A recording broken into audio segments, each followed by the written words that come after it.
আমি সবসময় না একটু হেলদি খাওয়ার চেষ্টা করি। না শুধু আমি বলে নয়, আমার শ্বশুরমশাই, আমার হাজব্যান্ড দুজনাই একটু হেলদি খেতেই পছন্দ করে। বিয়ের পর থেকে ওদের সাথে থেকে থেকে আমিও বেশ এগুলো শিখে গেছি। এখন আবার উল্টো হয়ে গেছে, এখন আমি আবার বেশি হেলদি খেতে শুরু করে দিয়েছি। তাই ওরা একটু মাঝে মাঝে বিরক্তই হয়, বলে যে না আজকে এটা খাবো না। দেখো, লুচি পরোটা এগুলো খেতে কে ভালোবাসে না বলো? যেমন আজকেই দেখো না, ব্রেকফাস্টে বানিয়েছিলাম একটু ভেজ স্যুপ, একটু রাগি আটা দিয়েছিলাম।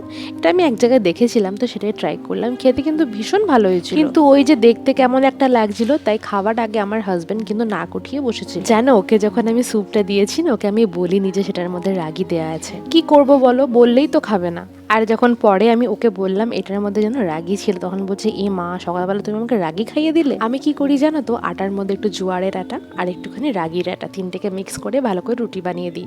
প্রথম প্রথম যখন ওকে আমি অফিসে এটা বানিয়ে দিতাম, তখন আমাকে বলতো দিও না, আমার ভালো লাগে না খেতে, এই না ওই না অনেক কথা। এখন আবার নিজেই বলে যে না আমাকে দিও, বেশ ভালোই লাগে খেতে। খাবারগুলো যখন দিই তখন তো বেশ গরম গরম থাকে, টেস্টটাও বেশ ভালো থাকে। এবার যখন খায় অনেকটা রাত হয়ে যায়, আর তখন খাবারগুলো একদম ঠান্ডা হয়ে যায়। তাই আমি ওকে বলেছি যে অফিসে তুমি একটু মাইক্রোওয়েভ করে নেবে, তারপর খাবে। আসলে কি বলো তো, এমনি যে আটাগুলো হয় না, সেগুলো মোটামুটি নরমই থাকে, কিন্তু রাগি জোয়ার এগুলো ঠান্ডা হয়ে গেলে না একদম খেতে ভালো লাগে। রাত্রেবেলা শোয়ার আগে একটু ফ্রিজটা খুলে দেখে নি কি কি আছে না আছে, কালকে কি রান্না করব না করব। আজকাল আমার রান্নাটা আরো তাড়াতাড়ি হয়ে যায়, কেন জানো? কারণ আদা রসুন বাটা আমি বেটে একটা ডাব্বার মধ্যে ভরে রেখে দিয়েছি, ওখান থেকে প্রত্যেকদিন ইউজ করি। এই শীতকালে ক্রিম ট্রিম না লাগালেও নয়, তাই একটুখানি ক্রিম ট্রিম লাগিয়ে নিলাম। আর আজকের ব্লগটা এখানেই শেষ করলাম। সবাই খুব ভালো থেকো।